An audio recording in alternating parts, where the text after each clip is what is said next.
So I'm a producer director, and I got to tell you, it's a long way from that seat or even the back of this room where I normally sit up here. But I'm glad to be here. You guys look a lot better from the back of the room. Can I tell you that? No, I mean that. I really do. Yeah, I have a list actually of who I can say you actually look a lot better from the back. So I'm in the grocery store one day. I work Kroger. True story. And I'm pushing my cart, and these two women go by with their carts, and one of them stops and looks at me and says, "Oh my gosh, you look just like Alec Baldwin." I'm like, "Hey, ladies."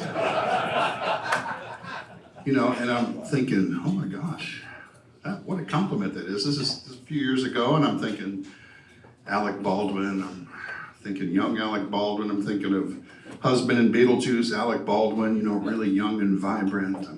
I'm thinking of Hunt for Red October, Alec Baldwin. And she looks at her friend, she goes, "Yeah, what's the name of that movie where he really let himself go?"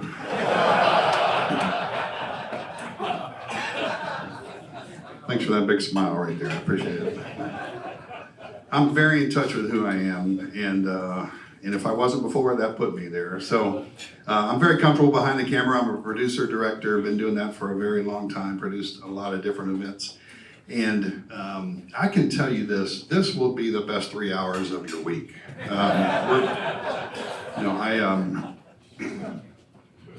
Because I'm a producer, director, I try to stay to the second on time with things, and I think I will. And for those reasons, I'm going to refer to some notes because I'm a producer director, and that's a very mechanical position quite often, but it's also very creative. There's a lot of shiny objects in my life and a lot of stories. I'm a really old guy, and not old compared to a lot of you guys, but you know, I came here first time a few years ago, and I thought, wow, look at all these old guys, and then I realized, wow, look at me, I'm one of these old guys. Especially when I look at David Crane and others, I'm like, yeah, I'm not that old, but I'm one of those guys. You know, that's it. So I'm glad to be here, and I'm honored to be asked to talk this morning about something that I've talked enough about it over the last couple of years to guys, to where I know it resonates with a lot of people in this room.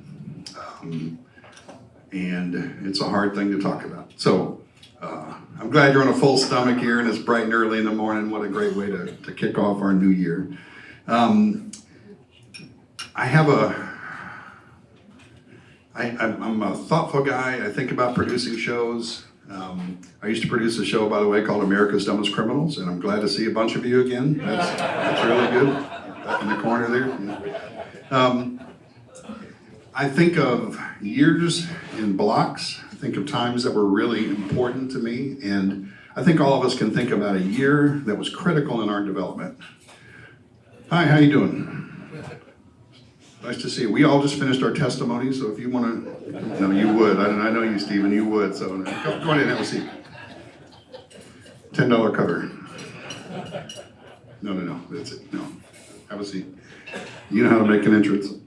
And I think about the year 1969 as being a pivotal year for me. Now, that's a long time ago, and a lot of us think about the year we got married or year we graduated.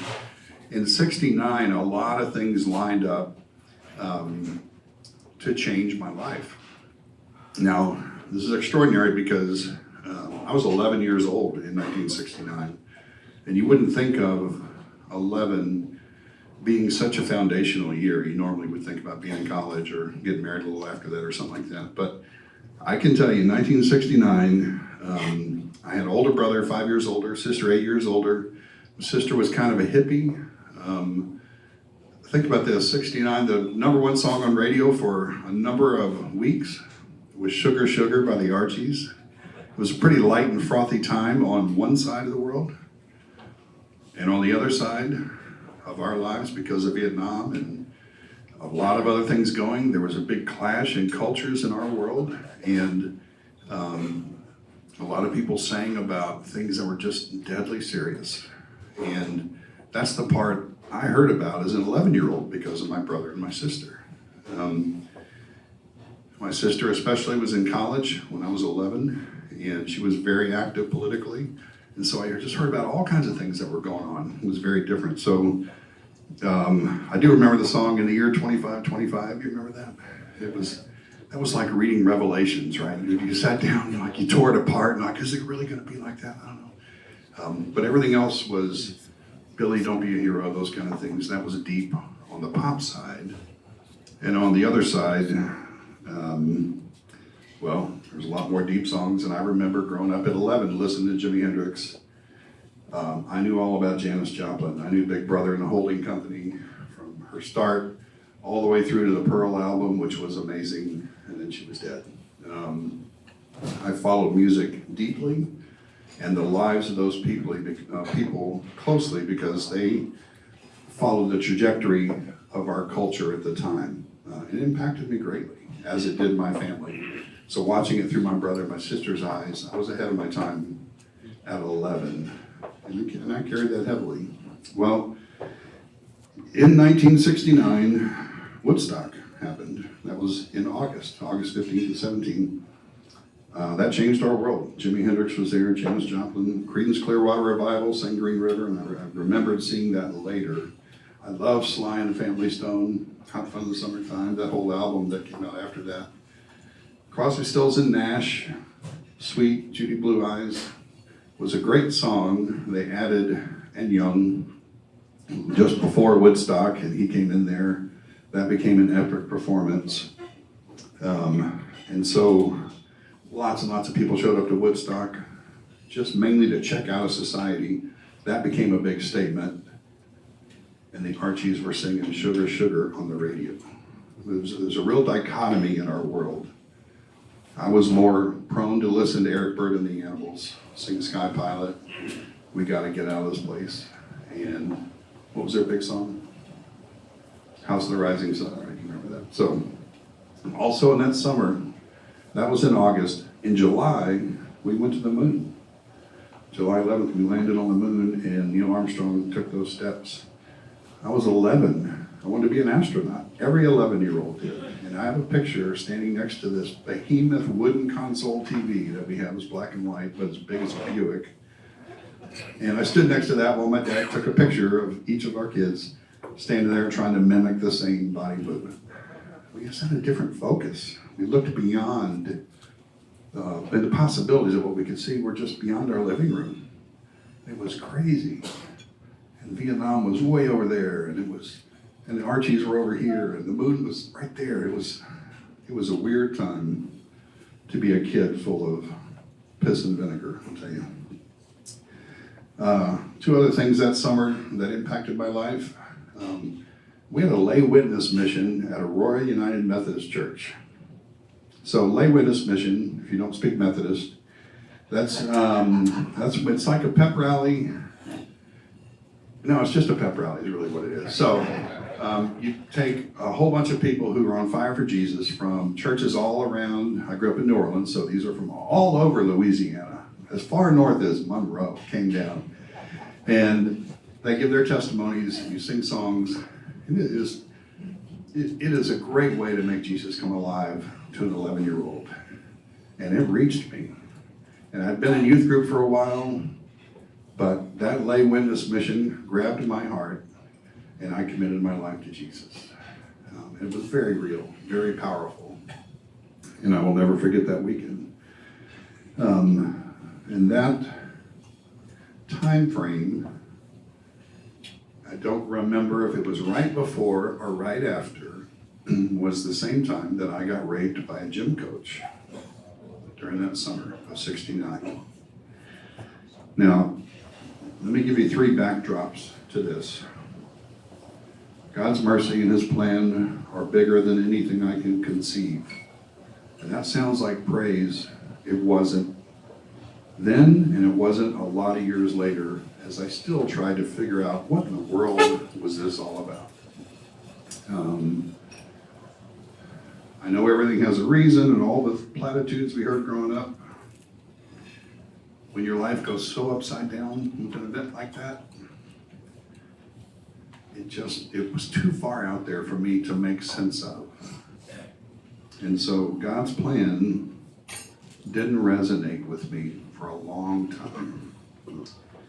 Second, depression hits a lot of us. Sometimes it hits you like a punch in the face. For me, it was like a tick that just crawled into a dark spot that I couldn't get to, and it just started sucking the life out of me really slowly over a long number of years. And I couldn't reach it, and I couldn't do anything about it, but it just kept draining the life out of me. And I could put on a great show, and as soon as the show was over, I'd go right into my dark place to be as depressed as I could be. And the third point I want to use as a backdrop here is that friends can help. Sometimes you gotta ask. I'm glad to see so many of you here. Friends can help in tough situations, but sometimes you gotta ask. Now, I'm a producer and I'm a director. I'm a totally creative guy. You kind of lean one way or the other. I'm very creative. I produce shows in the White House and in Hollywood, and some really, really great epic things and a whole lot of crap. And I've really enjoyed this path.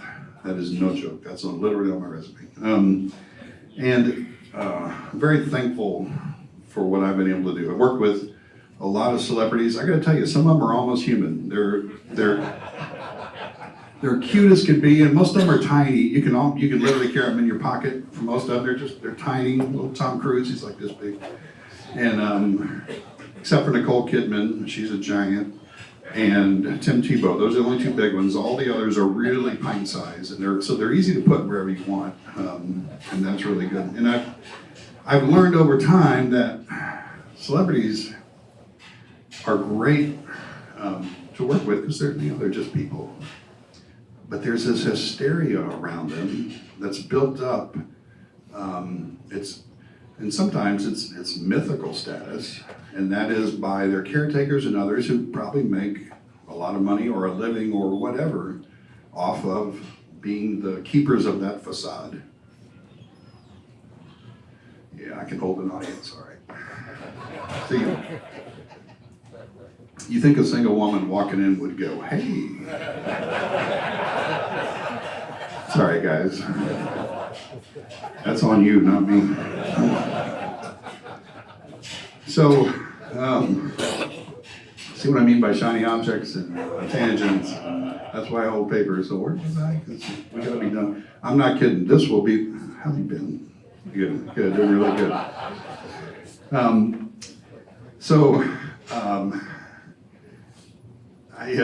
I really did just lose my place after I did that, and it's written down. So how hard is that when you lose your place and it's written down? I have done some shows that have been impactful in my life, and that includes working with several presidents. And I spent a day with Ronald Reagan, and that was just one of the most amazing things ever. And spent a few days in the White House with President George Bush, and his wife, Laura, hosted a show that we created. They asked me to come up and produce right after 9/11 so that we could help restore hope in our country. I see Lonnie back here. He was with me on that trip. And that was an amazing time. And I got to go up early and walk through the White House with the usher there. And then some chief of staff people there took me through the protocol. And it was an interesting process. The first one was he was a kid. He was 25 years old, looked like he was wearing his dad's suit. And he came out and he said, "Oh, Mr. Gilreath, I just want to," and I was 40 at this time. And he said, "Just want to go through the process here. We're in the East Room. You're standing on a carpet that was hand woven by Betsy Ross and some of her friends. So I want to make sure your crew knows they can't have any kind of grease or rosin on their cables, nothing you can drag across this. They have to wear booties." And this portrait here of George Washington is literally the most valuable thing our government owns. It was the very first act of Congress that commissioned that. Therefore, you can't have a camera anywhere near this that could possibly fall and bump into it and tear it.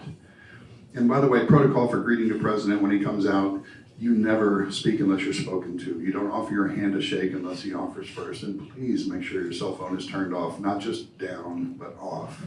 And they went through a number of other things. I'm like, okay, thank you, I appreciate it. Well, 30 minutes later, this woman came out and she was sharply dressed, about 5 years older than the kid.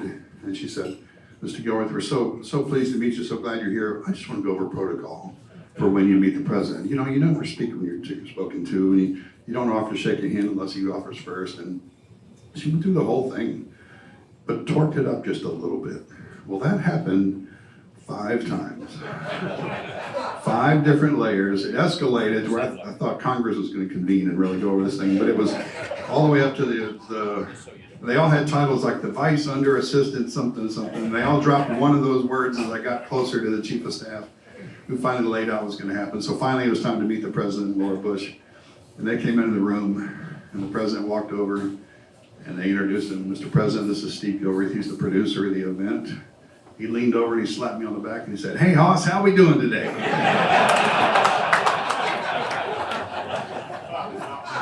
And that taught me an awful lot about politics and people and all that, and the value that these caretakers put on themselves. Yeah. Like, okay, there's a little self-importance thing. Learned a lot that day. So, I'll tell you, as a producer, I carry things heavily. Producers put together all the pieces of stuff. You help people ascend to their platform and you communicate. Directors, pompous bunch. Directors typically, I can say that because I'm one too. Directors typically on TV, film, you tell people how to perform in front of a camera. You tell the camera where to point. You might work on lighting and things like that. I've been doing that for 40 years on those, and I really love it because I keep the main thing the main thing. I've had success with, I mentioned a show I produced, America's Dumbest Criminals. I produced a show here in town called The Devil Awards for 10 years. I say back when they had money, because before digital downloading, budgets were a lot higher, and then the world changed back around 2010 or something like that. I've been blessed to do a lot of really fun shows and work with a lot of great musicians. I will say that the pressure sometimes is immense. When you work on a show with 300 or 400 crew members, and oh, we're glad you're here. We just gave our testimonies, so if you'd like to go next. Okay. When you're on a show with a massive crew, the stress can be significant because you want to make sure you're a good steward of the message and the resources. And I've always worked hard to do that. Well, years ago, 10, 15 years ago, I've never slept much in my life. I worked as a DJ in college and in the video department early in the day, so I only slept 4 or 5 hours anyway. That got cut in half a while ago as I started having nightmares, which increased to night terrors. Night terrors are what a really good producer has in the middle of the night if they have stress, because it's extremely elaborate. The colors are better, there's smells, there's all these things that are just grandiose, and it was horrifying. I went through that. For about 2 years, I was literally dismembered or killed in an elaborate fashion every single night. And I mean, drawn and quartered like medieval times, set on a Viking burial, floated out to sea on fire, but I wasn't dead. Most often I was thrown in a coffin. Often I could hear big spikes nailing me in there and lowered in the ground, hear dirt thrown on top. Sometimes have the coffin set on fire and watch my feet burn and hear my own screams. And then wake up. And going through 2 years of that, average sleep about an hour and a half a night, was horrible. Of course, I wasn't at the top of my producer game, you can imagine.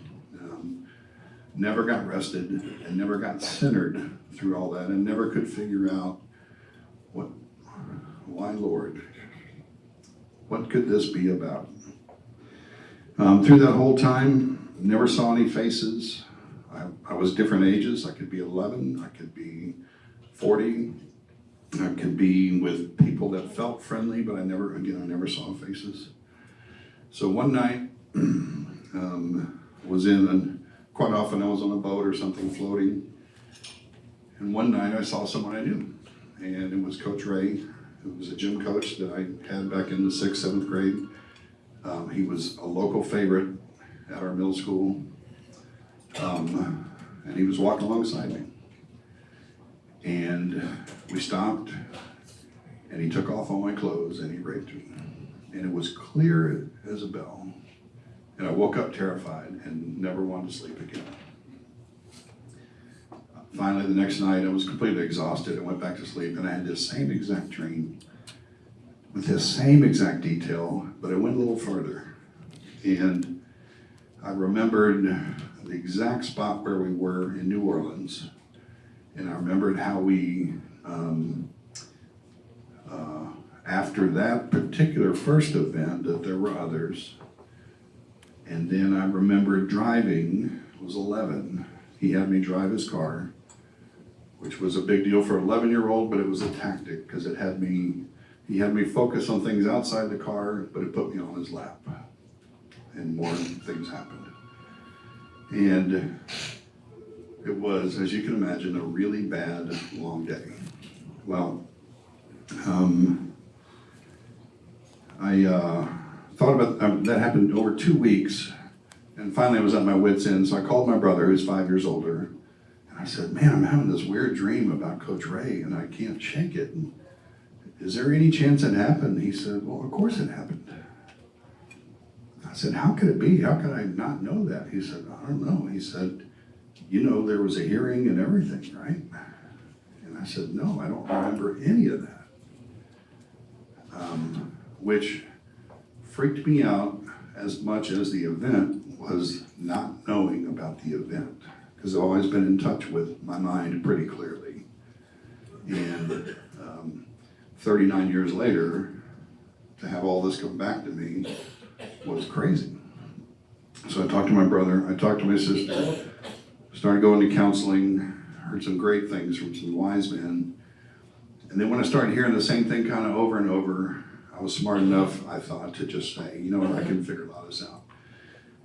And I decided to go back to New Orleans. I was living here, but I went back to New Orleans to walk through my past and piece more of it together. And so I drove down there. My parents were long dead. They died at 60 and 62, a couple of weeks apart. And I went to see first Miss Mary. Miss Mary was my mom's best friend, lived in the house behind us.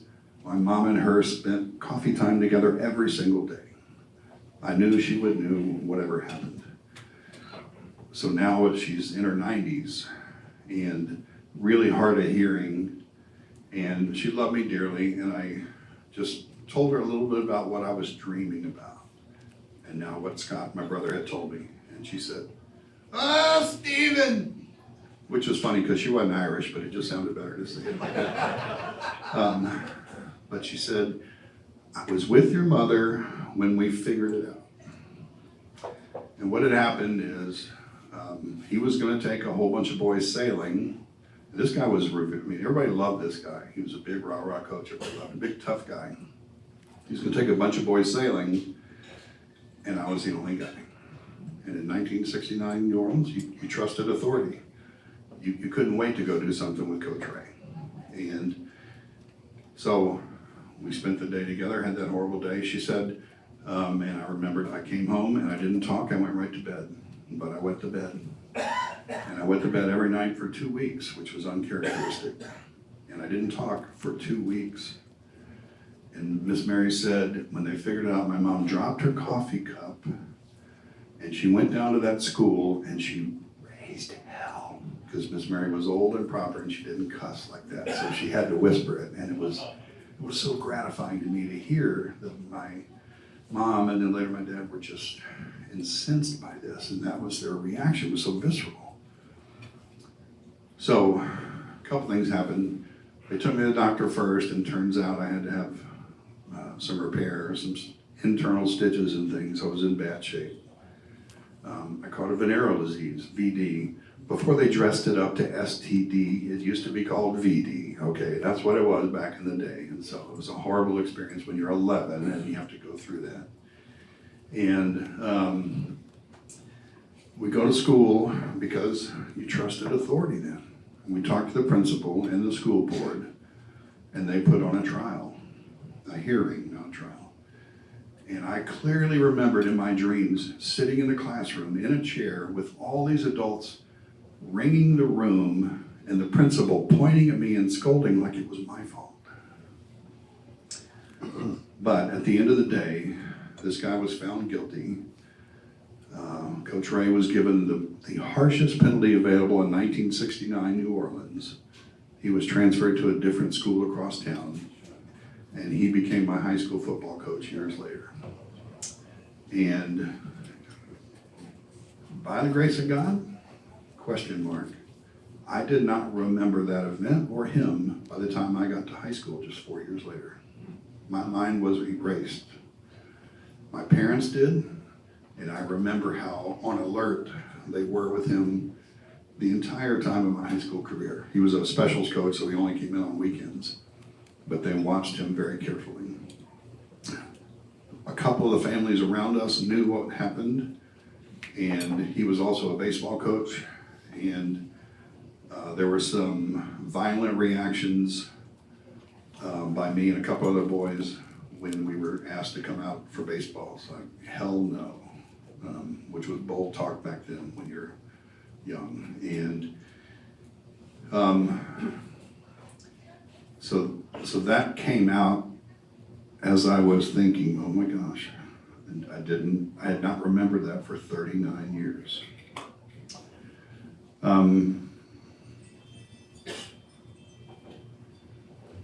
Exhale, catch up.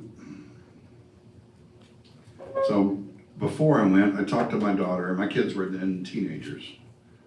I think it was God's mercy. They were past the age I was when I was abused. I was 11. So they were all mid-teens and late teens.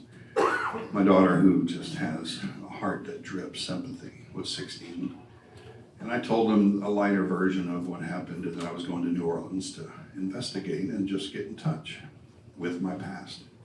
She started crying and she said, Dad, I'm afraid you're going to kill that guy. And I understood that, and I said, oh, sweet, you don't need to worry about that. He was old then. I assume he's long since gone. But most importantly, I want you to know that as I'm sorting this out, the first thing I did was forgive him, because he's dealing with his own crap, and I had to take him out of the equation as I sought my own healing. And so I forgive him. My hope is that he found something along the way that would help him find forgiveness, and it would start with me. So I went to New Orleans, and that's when I talked to not just Miss Mary, one other old teacher who was still around, a couple of other buddies who had family members who knew what had happened, and ended up talking to 9 people who were pretty in touch with the situation and helped fill in any gaps I had in my memory.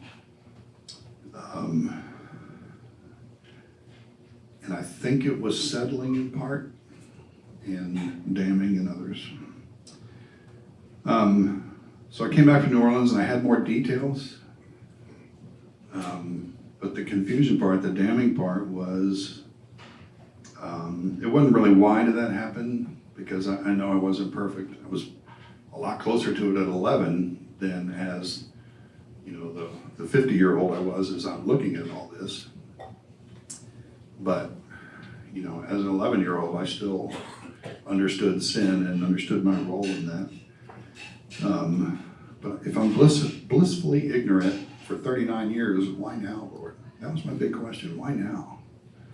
Or if this can serve me, why hadn't I stayed in touch with that the entire time? If that could be a platform for me.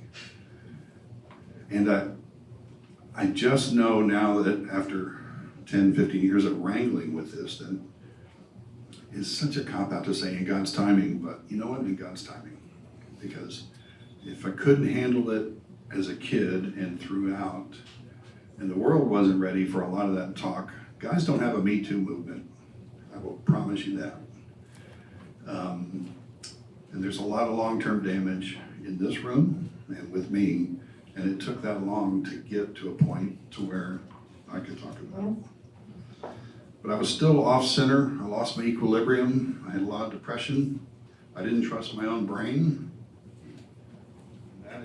That's like losing a friend, right? It's when a large chunk of my past was untrustworthy, and I went deeper into depression. I had a nice log cabin out in Nolensville that we were producing out of, and I would just go out there and just sit by myself.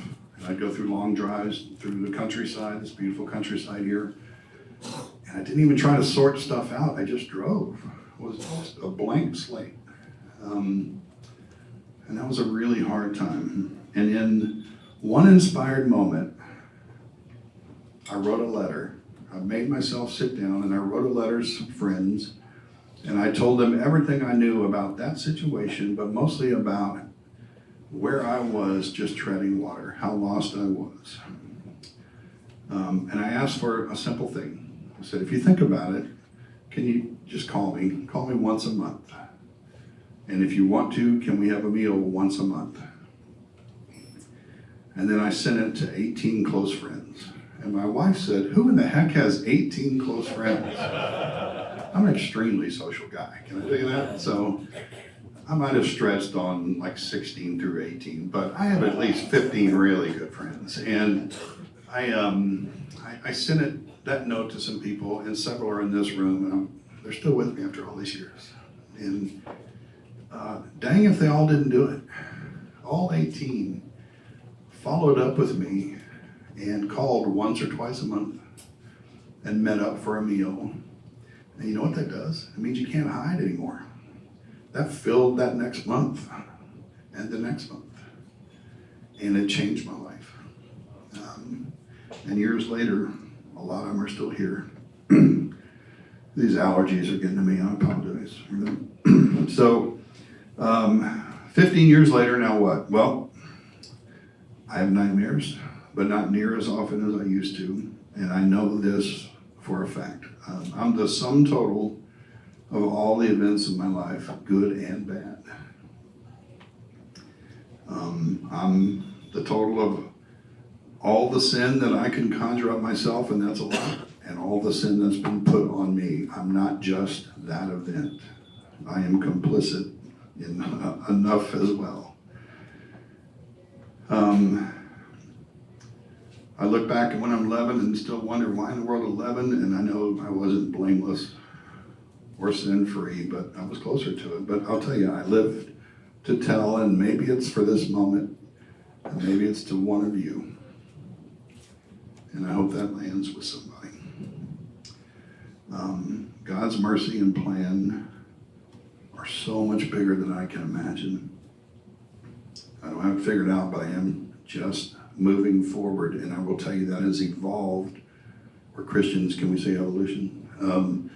That has evolved over the years here as I've come to this recognition on how it has impacted me and how it's impacting others.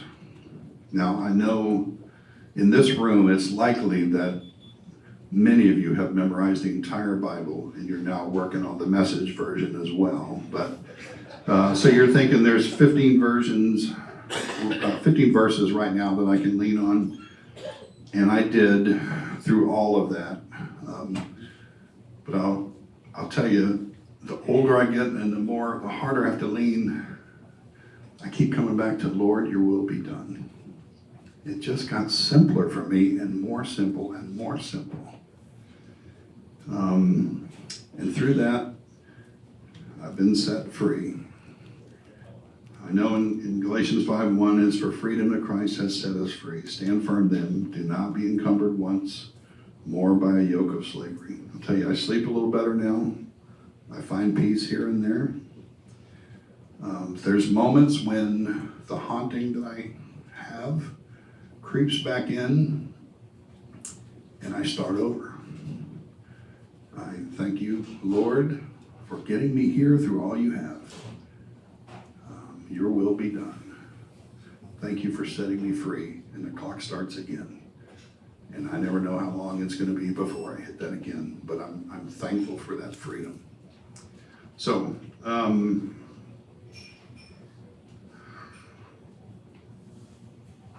three quick things. I've told this story a few times. I typically talk to smaller groups and nowhere near as esteemed as this group. Let me just say, you're a good, this half room is a good looking group. And I will tell you that my experience is with guys and with me that that 50% of the guys in here have suffered some kind of physical abuse. That's a huge number. That has consistently held up every time I've talked to a smaller group where I get a good read on what guys like us have been through in our lives. That's a crazy number, and I believe it. I think it's important, if that's in you, to get it out you. Tell somebody. Just talk about it, because here's what happens. It sits in your head and it gnaws away at something, and it prevents you from being closer to God, closer to others, a better family man, or something. It occupies a space that prevents you from being the best guy that God wants you to be. I know that for a fact, because it happens, present tense, to me, when you're not fully present. So I beg you to look for that. More difficult.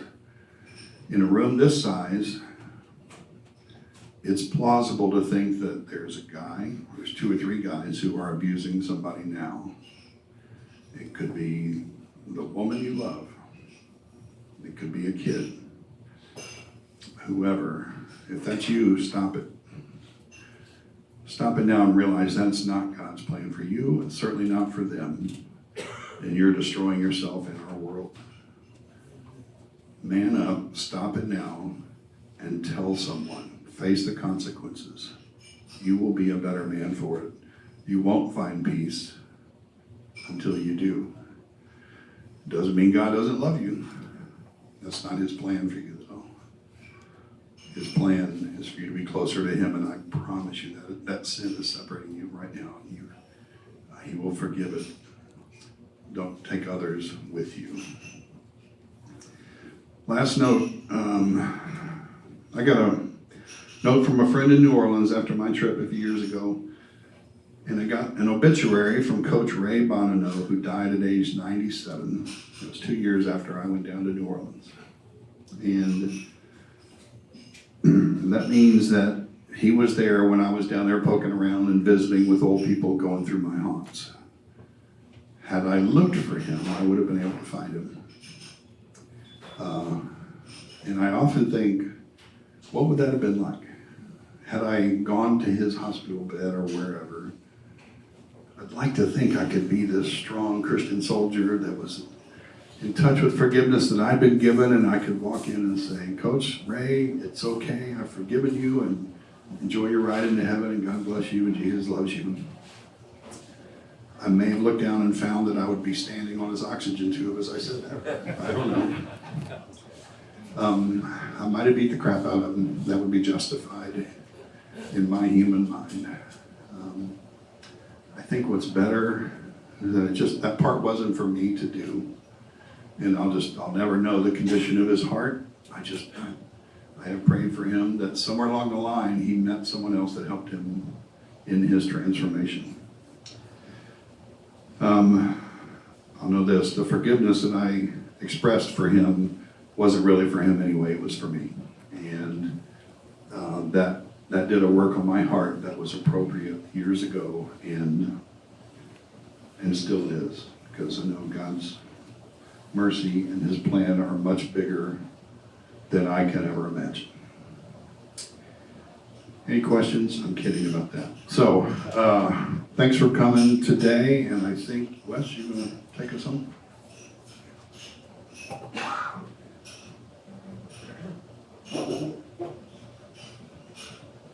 First thing I want to say is, Steve, we see you,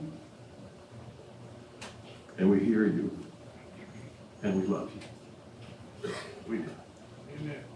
Thank you for being here this morning. I encourage you to take his advice. If you need to talk to someone, there are people in this room that have those resources to listen, to care, to help. There are none of us here who don't have something that needs healing. And what do? James says that if we confess these things to each other, not we will be forgiven, because our Father has taken care of that already. But we will be healed. So what do we do with this? But with these tender moments of our life together, we hold each other while Jesus heals us all. Right? My confession to you is that I need the same kind of healing in my life that you need in yours. And that's why being brothers matters. Okay? We got to get out of here, but two things. Leave something on the table for the wait staff. The kindness of their hearts to come this early and take care of a group of odd-looking people like us. What a thing. And then the other thing is Steve has written a book called Sell Montana. Mark McFerrin says it's one of the best books he read last year. I think it was the only book he read. Might have been, fair enough, okay. I asked Steve why in the world,